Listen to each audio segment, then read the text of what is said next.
Hello everyone, welcome to classroom study. तो इस video में हम मिरर ऑफ कॉमन एरर का चैप्टर 10 कंजंक्शंस करने वाले हैं। उससे पहले जिसने भी हमारी पुराने चैप्टर्स नहीं देखे हैं उसकी लिंक मैंने आपको डिस्क्रिप्शन में दे दी है। आर्टिकल, नाउन्स, नंबर्स, इसका मैंने बहुत ही सुपर फास्ट और बहुत ही स्पीड वे में रिवीजन करवाया है। आपको एक एक चीज़, एक एक वर्ड आपको बुक का पढ़ाया है और एग्जाम्पल भी दिए हैं अपनी तरफ से। जाके देख लीजिए, लिंक मैंने डिस्क्रिप्शन दे दिए। जो भी हमारा भाई बंधु नया है वो चैनल को सब्सक्राइब कर लीजिए, बेल आइकन को प्रेस कर दीजिए। वीडियो को अच्छा लग रहा हो तो लाइक कर दीजिए। हाँ, तो कंजंक्शंस। कंजंक्शन पहली बात होते क्या है?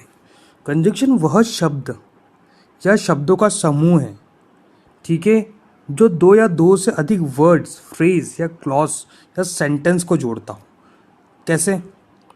मान लीजिए मैंने बोला I am good and you are bad, है ना। तो हमने बोला I am good but you are bad, ये हमने बोला। तो हमने ये दोनों टेंस को यूज़ करा, किससे? बट से हमने यूज़ करा इन दोनों को जोड़ने के लिए, ठीक है। नहीं तो ये अपने आप सेपरेटली भी एक मीनिंग रखते हैं। तो ऐसे वर्ड्स को हम कंजंक्शन बोलते हैं, ठीक है। जो किसी दो वर्ड जैसे अ गुड एंड इंटेलिजेंट, ये दोनों को जोड़ा, ठीक है। दो phrase a new car as well as a art coat, या दो sentence you sing she dance, ठीक है। इन दोनों को इस तरीके से जोड़ रहा है, तो ये हमारे कंजंक्शन कहलाते हैं, ठीक है। सब important conjunctions and there uses.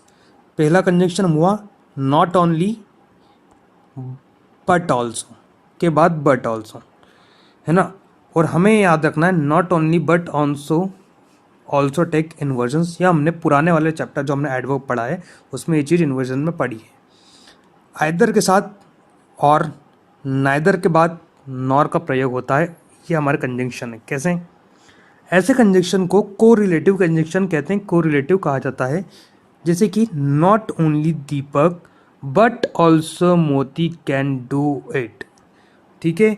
अगर यहाँ पे लिख दिया हमने नॉट ओनली दीपक एंड मोती कैन डू इट, तो ये गलत हो जाएगा। बट ऑल्सो का हमें यहाँ पे यूज़ करना है। आइए फटाफट रिवाइज करें इसे। I like it not only Deepak but also मोती। तो ये नॉट ओनली और ये बट ऑल्सो है। पहले ऊपर एक दो सब्जेक्ट को जोड़ा उसने, यहाँ पर उसने दो ऑब्जेक्ट को जोड़ा, और ये भाई दो वर्ब को जोड़ने के काम में भी आता है, not only go but also say. अब हमें यहाँ ध्यान रखना है, ये नॉट ओनली बट ऑल्सो का लोचा क्या होता है? सब्जेक्ट को ही सब्जेक्ट से जोड़ रहा है। ये सब्जेक्ट को किसी ऑब्जेक्ट से कभी नहीं जोड़ेगा, ठीक है। सब ऑब्जेक्ट को किसी वर्ब से कभी नहीं जोड़ेगा। तो ये चीज़ का हमें सेंटेंस में ध्यान रखना है। इस तरह के करेक्शन करने के लिए हमें टेंस दिए जाते हैं। इस प्रकार आइदर और, नाइदर और का भी प्रयोग ध्यान रखिए। आइदर या नाइदर के बाद बट एल्स नहीं आएगा, ये ध्यान रखना है, ठीक है। ये इन सब के एक कॉम्बिनेशन है, नॉट ओनली का बट ऑल्सो के साथ, नाइदर का नॉर के साथ, आइदर का और के साथ। जैसे he will either do the work else return, else नहीं आएगा यहाँ पे, गलत, और आएगा, है ना। नॉट ओनली बट ऑल्सो का बहुतम problems, not only he goes to my house but also stay there, है ना। ये हमारा टेंस दे रखा हुआ है, लेकिन वर्ब गोज और स्टे। अब देखिए यहाँ पे उसने दो सब्जेक्ट को जोड़ा है, दो ऑब्जेक्ट को जोड़ा है, कि दो किसको जोड़ा है उसने।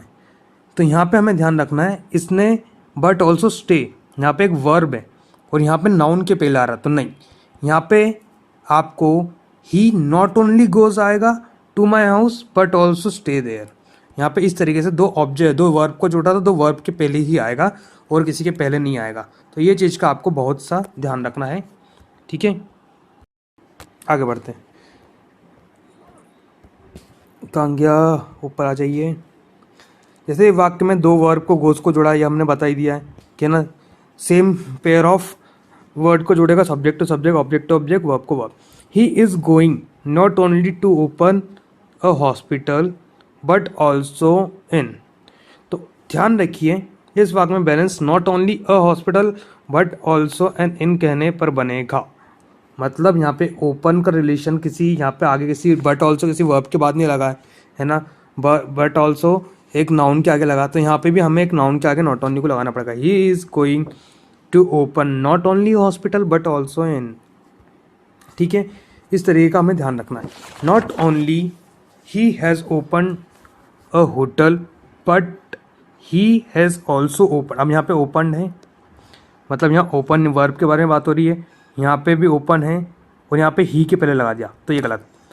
He has not only open a hotel but he has also open a hospital, क्योंकि यहाँ पे वर्ब के लिए हम यूज़ कर रहे हैं तो दोनों साइड वर्ब के साथ ही होना चाहिए।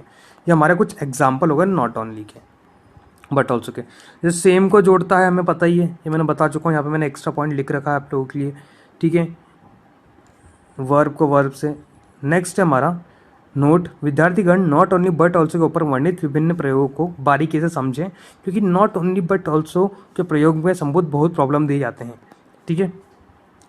ऑल्दो या दो के बाद येट आता है, ऑल्दो या दो के बाद येट आता है, जबकि प्रॉब्लम हमेशा बट और एल्स ला के दिया जाता है।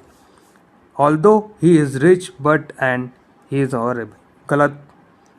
बोथ एंड, आ जाइए मैं आपको कुछ ऐसे वर्ड्स बता देता हूँ। Not only, but also, either और, नाइदर, नॉर, ऑल्दो ये दो, येट, बोथ एंड, वेदर और, ये हमने लिख रखा है और। वेदर के साथ और आता है, हार्डली और स्कैर्सली के साथ बिफोर और वैन आता है, ये वैन लिख रखा है, बिफोर और वैन, ठीक है ना। उसके बाद आता है हमारा शेल्डम, ये शेल्डम है, शेल्डम इफ़ एवर होता है और शेल्डम और नेवर होता है ना। शेल्डम इफ़ नेवर नहीं होगा, शेल्डम इफ़ एवर, शेल्डम और नेवर, रेदर और अदर के साथ देन होता है। ये हमारे कुछ पेयर ऑफ वर्ड्स हैं जो आपको डायरेक्ट याद रखने हैं। सारे पूरा चैप्टर ही इस पर डिपेंडेंट है, इन 5-6 वर्ड जो मैंने आपको बताए। ये थोड़ा सा ब्लर आ गया। वेदर के बाद और, ठीक है। सो एज का प्रयोग पॉजिटिव डिग्री में दो व्यक्ति या वस्तु के तुलना में कि ध्यान रखा जाए। सो एज का प्रयोग नेगेटिव वाक्य में होता है अगर, एक second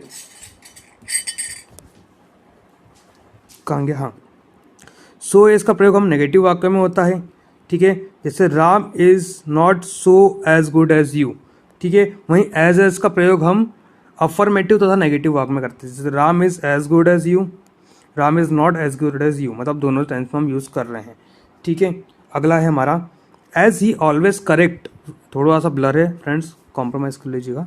he is always correct whether used with positive और negative statement. So is more usual with negative ones. So as वाला कंस्ट्रक्शन हम नेगेटिव में यूज़ करेंगे ऑलवेज, और एज हम दोनों में यूज़ कर सकते हैं, ठीक है। तो ये चीज़ आपको ध्यान रखनी है, बहुत अच्छे से दिमाग में बैठा लीजिए। अगला है हार्डली और स्कार्सली। हार्डली स्कार्सली एक एडवर्ब ऑफ है, हमने पहले भी पढ़े हैं। ये इसके बाद ये एज ए कंजक्शन जब यूज़ होते हैं तो व्हेन लेते हैं, ठीक है। हार्डली स्कार्सली व्हेन, ये हमने अभी पीछे पढ़ा है। हार्डली हमारे बाद एक इन्वर्जन भी लेता है, ये हमने एडवर्ब ऑफ पिछले हमारे चैप्टर में पढ़ा है, जिसने भी नहीं देखा लिंक मैंने डिस्क्रिप्शन में दे दी है। Hardly had he gone out of the office that गलत, वन। ये चीज़ का आपको ध्यान रखना है। मैं आपको को रिलेट करके पढ़ा रहा हूँ पुराने चैप्टर से लेकर अभी तक जो भी चैप्टर्स हैं, तो आप बिल्कुल अच्छे से इसको लाइक करिए, शेयर करिए, क्योंकि आपको कनेक्शन पता होना चाहिए ना। हर चैप्टर में आप वही वर्ड पढ़ रहे, लेकिन आपको रिलेशन नहीं पता कहाँ क्या। जैसे हमने हार्डली के बारे में यहाँ इन्वर्जन पढ़ा था पिछले चैप्टर में, तो मैंने आपको यहाँ पे फिर बताया कि हार्डली के बारे में इन्वर्जन है ना। अब यहाँ हार्डली का एक और दूसरा रूल बता रहे हैं वैन, यहाँ पर डैट नहीं लगता, तो ये आपको साथ में बताया। तो इस तरीके से आपको को रिलेट करके पढ़ेंगे तो आपको याद रहेगा। शेल्डम इफ़ एवर, शेल्डम और नेवर। शेल्डम से भी अगर कोई वर्ड शुरू होता है तो अपने आगे इन्वर्जन लेता है। Seldom if never have I, ये इन्वर्जन ले लिया। और शेल्डम इफ़ एवर ही आएगा, और शेल्डम और नेवर ही आएगा। ये चीज़ आपको ध्यान रखनी है दिमाग में। रेदर और अदर के साथ देन मैंने अभी बताया। वैन किसके साथ था जल्दी बताओ, हार्डली एंड स्कार्सली। रेदर और अदर किसके साथ हुआ, देन के साथ। शेल्डम के साथ इफ़ एवर और नेवर, ठीक है। उसके बाद not only but also, either के साथ और, नादर के साथ नॉर, ठीक है। वेदर के साथ और। ये हमने कुछ ऐसे वर्ड्स पढ़े जो एज ए कंजंक्शन कंबाइंड को रिलेटिव कंजंक्शन कहलाते हैं, आपस में यूज होता है। I have no other object but to get job. अब यहाँ पे क्या करा भाई, अदर लगाया है और यहाँ पे क्या यूज़ करा भाई, बट यूज़ कर लिया, जो कि गलत है। यहाँ पे रैदर लगाया है भाई और क्या यूज़ करा है, नॉट द बॉल। यहाँ पे नॉट नहीं, दैन द बॉल। ठीक है, अभी हमने पढ़ा ऊपर, कहाँ गया, अरे रे रे ये थोड़ा सा दिक्कत है, देन का यहाँ पे हमें यूज़ करना पड़ता है रैदर के साथ। आ जाइए अगला पढ़ते हैं। अगला मतलब ये रहा, नॉट नेवर के साथ और, I have not met him or invited him. Nor invited him नहीं, और नॉर हमारा सिर्फ लगेगा किसके साथ, नाइदर के साथ। और हमारा लगता है आइदर के साथ भी, नॉट के साथ भी, और नेवर के साथ भी, और वेदर के साथ भी। अभी हमने पढ़ा था वेदर के साथ भी और यूज़ करते हैं, आइदर के साथ भी और यूज़ कर सकते हैं, नॉट और नेवर के साथ भी हम और यूज़ कर सकते हैं। ठीक है, I have never spoken to him और रिटर्न टू हिम। ठीक है, यहाँ ध्यान रख लीजिए। अगला बढ़ते हैं हम, कंजंक्शंस। लस्ट के बाद ऑक्सिलरी वर्ब शुड का प्रयोग और किंतु इसके बाद मे या विल आदि का प्रयोग करके प्रॉब्लम दिया जाता है। ठीक है भाई, देख लेते हैं example. Work hard lest you may fall. Lest should बोला है उसने भाई, शुड यूज़ करना है तो हमें शुड ही यूज़ करना है, हमें मे या विल यूज़ नहीं करना है। तो लस्ट के साथ मे के बदले शुड का प्रयोग सही है, मे गलत है। ठीक है, ध्यान रखेंगे। अगला है, द सेम के बाद रिलेटिव प्रोनाउन तथा एज का प्रयोग होता है। द सेम के बाद डेट या एज का प्रयोग होता है। This is the same book then I wanted. This is the same cow that was grazing in the field. This is the same dog as mine. ठीक है, तो द सेम के साथ एज माइन यूज़ करना है। ठीक है friends, आगे बढ़ें। सच के साथ एज यूज़ होगा। ठीक है, he is not such a good singer as I expected. ठीक है, इतना आपको समझ में आया कि नहीं आया? अब आगे ध्यान रखते हैं। फिर सच के बाद एज का प्रयोग होता है यदि इसके बाद इन्फिनेटिव का प्रयोग है। Her alignment was not such as to cause. Infinitive मैं आपको पढ़ा चुका हूँ, 2 + v1 is an infinitive.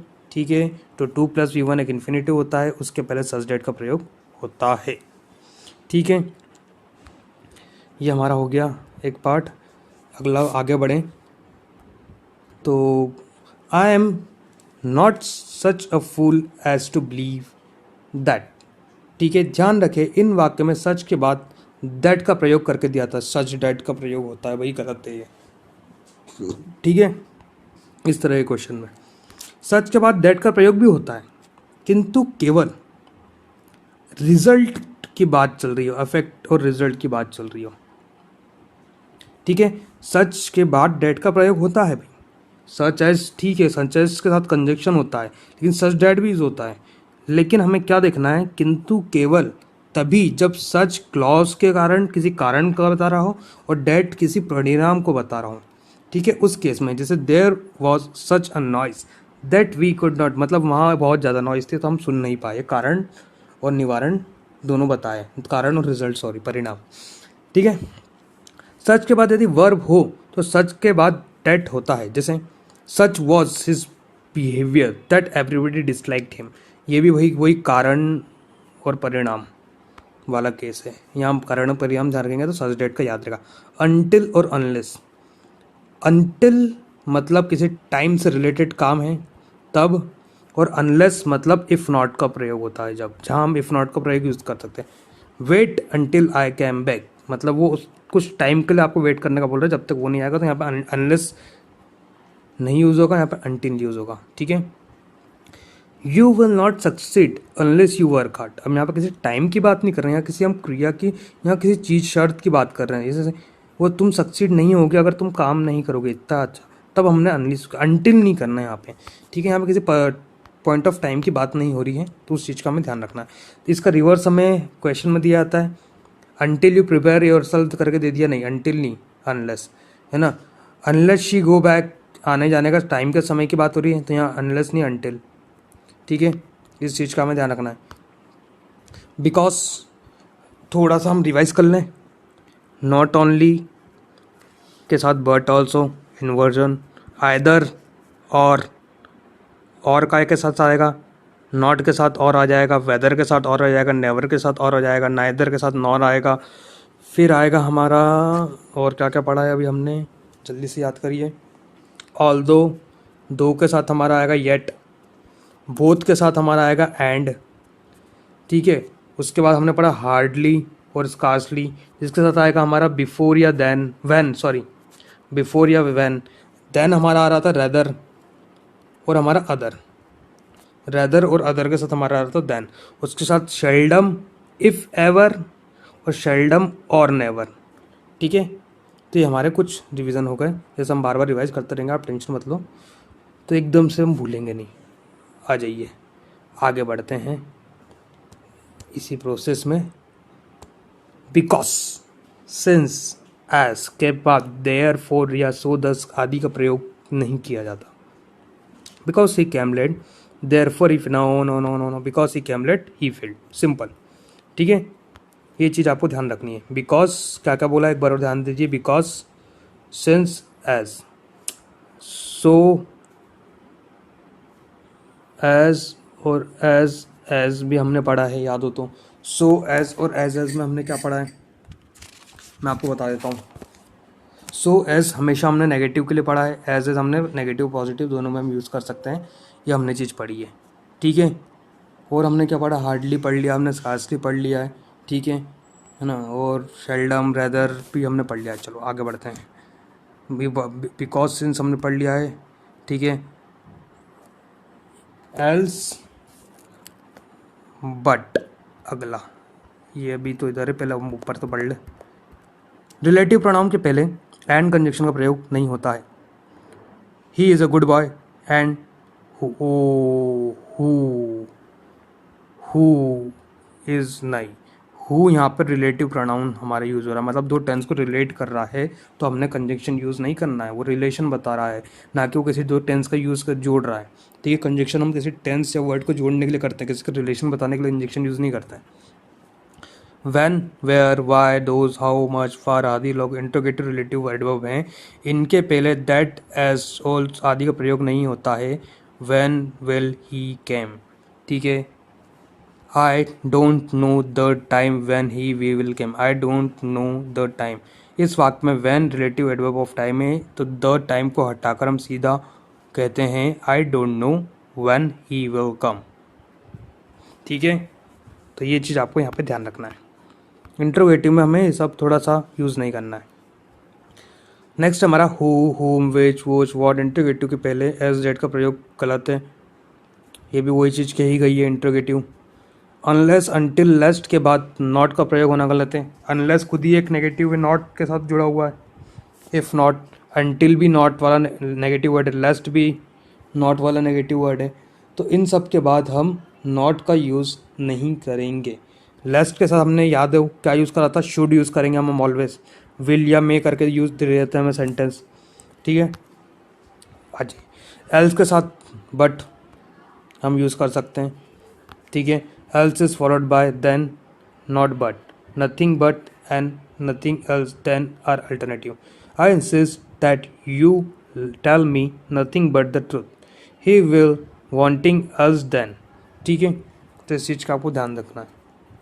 Nothing but, nothing else than, है ना। Else but, nothing else but is incorrect, ठीक है। Nothing else than is correct, ठीक है। ये चीज़ का आपको ध्यान रखना है। और एल्स के साथ, एल्स अगर सिर्फ एल्स है तो उसके बाद हम बट लगाएंगे, तो ये चीज़ आपको दिमाग में बिठा लीजिए। एग्जाम्पल देखें, else should always be followed by but and never by than, ठीक है। हमने एल्स को डायरेक्ट सिर्फ बट के साथ फॉलो करना है और देन के साथ हमें फॉलो नहीं करना है। अगर देन लगाना है तो नथिंग एल्स देन हो सकता है, ठीक है। नथिंग एल्स देन अभी हमने पढ़ा। और हमें क्या बोला है, इस प्रकार एल्स के बाद देन तथा बट को मतांतर है, किंतु परिच्छाणीगण जो हमारे भाई एग्जामिनर से जो बच्चे हम पेपर देते हैं वो एल्स बट को ही करेक्ट माने भाई, एल के साथ बट को ही करेक्ट माने। तो इसी के साथ हमारा ये कंजक्शन वाला चैप्टर यहाँ समाप्त होता है। जिसने भी हमारे मित्रगणों ने ये हमारे मैथ्स के सेक्शंस नहीं देखे वो जाके जल्दी से देख लीजिए अगर एग्ज़ाम में अच्छा स्कोर करना चाहते हैं। और जिसने भी हमारी प्रीवियस वीडियोस नहीं देखी वो भी जाके प्रीवियस वीडियोस देख लीजिए अगर आपको सुपर फास्ट रिवीजन करना है और स्कोर आपका इम्प्रूव करना है। नए हैं तो चैनल को सब्सक्राइब कर लीजिए, बेल आइकन को प्रेस कर दीजिए, वीडियो अच्छा का उसे लाइक करिए। जितने ज़्यादा आप शेयर करेंगे उतना अच्छा हमें मोटिवेशन मिलता रहेगा।